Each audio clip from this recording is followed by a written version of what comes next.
जब भी मेरा मीठा खाने का मन होता है मैं इस रेसिपी को ज़रूर बनाती हूँ। ये इतना खस्ता और टेस्टी बनकर तैयार होता है कि बेकरी वाले बिस्किट को भी फेल कर दे। और आपको पता है आप इसे स्टोर करके भी रख सकते हैं, ये काफ़ी दिनों तक खराब भी नहीं होता। यहाँ पर देखिए ये कितने क्रिस्पी बनकर तैयार हुए हैं। मैं इस वीडियो में इसे बनाने के 4-5 तरीके आपको बताने वाली हूँ, तो वीडियो को लास्ट तक ज़रूर देखिएगा। हाय एवरीवन, मैं हूँ सीमा और सीमास कोजी किचन में आप सबका स्वागत है।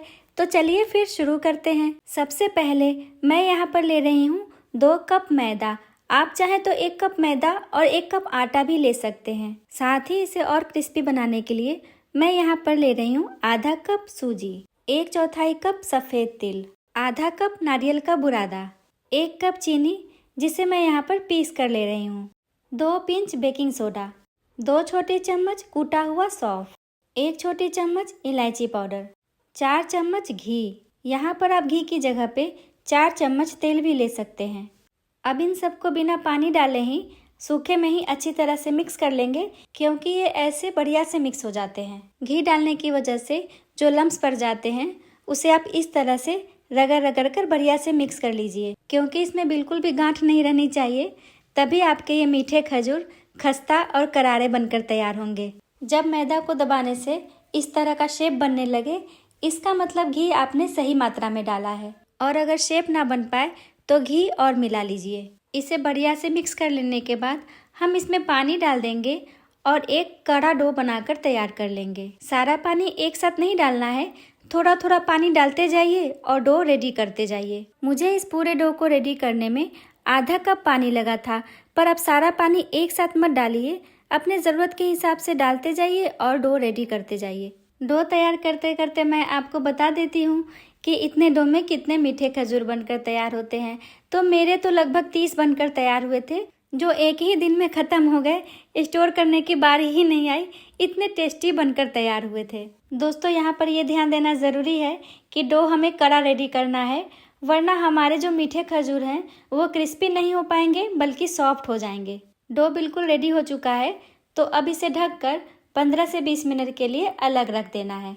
20 मिनट हो गए हैं, तो चलिए इसे बनाना शुरू करते हैं। मैं इसे बनाने के 4-5 तरीके आपको बताने वाली हूँ। पहले तरीके में हम नींबू के बराबर डो लेकर उसे हथेलियों के बीच घुमा घुमा कर इस तरह का एक शेप तैयार कर लेंगे।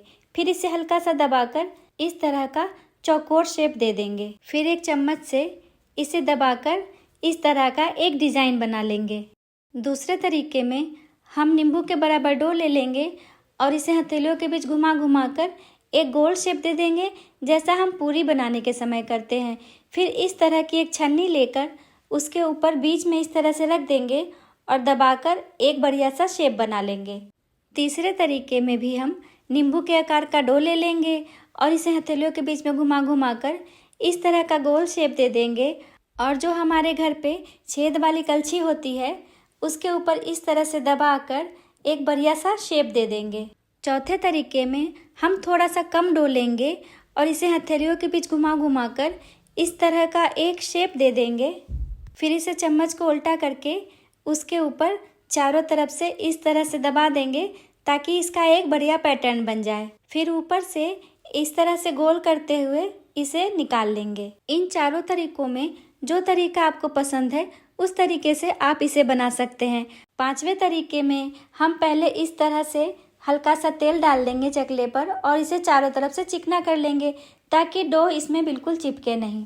इसी तरह से बेलन को भी चिकना कर लेना है। उसके बाद एक बड़ी सी लोई लेकर उसे पहले हथेलियों के बीच इस तरह से दबा दबा कर फैला लेंगे।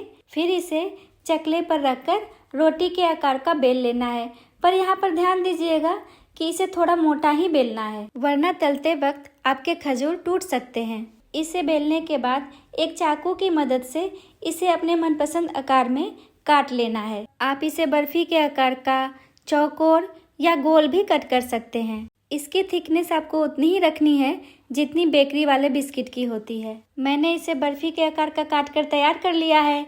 सारा काम खत्म हो चुका है, तो चलिए इसे तलने की तैयारी करते हैं। तो मैंने यहाँ पर एक पैन ले लिया है और उसे चढ़ा दिया है मीडियम फ्लेम पर, और उसके बाद हम इसमें डाल देंगे खूब सारा तेल। तेल गरम होने के बाद इस तरह से डो डालकर चेक कर लेना है कि तेल रेडी है या नहीं। अगर डो बुलबुले के साथ ऊपर आ जाता है, इसका मतलब तेल रेडी है। तो अब हम एक एक करके खजूर को इसमें डाल देंगे। दोस्तों, इन सबको डालते समय तेल थोड़ा गर्म ही होना चाहिए, वरना अगर आप इसे ठंडे तेल में डाल देते हैं तो ये बिल्कुल तेल एब्जॉर्ब कर लेंगे और तेल में ही बिल्कुल फटकर फैल जाते हैं। यहाँ पर एक चीज़ का और ध्यान रखना है कि इन सबको डालने के बाद जब तक इनके बाहरी लेयर्स थोड़े कड़े नहीं हो जाते हैं तब तक हिलाना डुलाना नहीं है। जब बाहर की लेयर थोड़ी कड़ी हो जाए तो फ्लेम को लो पर कर लीजिए और तल लीजिए इसे गोल्डन ब्राउन होने तक। अगर आप पहली बार बना रहे हैं तो सिर्फ एक बनाकर चेक कर लीजिए कि तेल का टेम्परेचर सही है या नहीं। अगर डालते ही खजूर फटने लगे तो तेल को थोड़ा और गर्म कर लीजिए। और हाँ दोस्तों, जैसे मैंने यहाँ खूब सारा डाल दिया है, आप अगर पहली बार बना रहे हैं तो इस तरह से मत डालिएगा, आप कम ही डालिएगा और पहले देख लीजिएगा कि इसे किस तरह से बनाना है। अगर आप एक साथ बहुत सारा डाल देते हैं तो तेल का टेम्परेचर कम हो जाता है और आपके खजूर फटने लगते हैं। जब कलर इस तरह का दिखने लगे तब गैस को कर देना है बंद और निकाल लेना है इसे एक छन्नी पर। इस पॉइंट पे आपको ये सॉफ्ट लगेंगे तो इसे सावधानी से निकालिएगा, वरना ये टूट सकते हैं। पर ठंडा होने के बाद ये बिल्कुल बिस्किट की तरह क्रिस्पी अपने आप हो जाते हैं। इसे निकालने के बाद पंखे के नीचे रखकर इसे ठंडा कर लेना है, उसके बाद ही इसे स्टोर करना है। इसी तरह से बाकी बचे हुए खजूर को भी हम तल लेंगे। मैंने इसे पंखे के नीचे ठंडा कर लिया था, अब ये बिल्कुल क्रिस्पी और करारे हो चुके हैं। तो आप भी इसे ट्राई कीजिए और मुझे कमेंट करके बताइए कि कैसे बने। आई होप आपको ये रेसिपी पसंद आई होगी। तो मिलते हैं एक और इंटरेस्टिंग रेसिपी के साथ। तब तक स्वादिष्ट खाना खाते रहिए, मुस्कुराते रहिए और हाँ, मेरे चैनल को सब्सक्राइब करना मत भूलिएगा। Bye bye.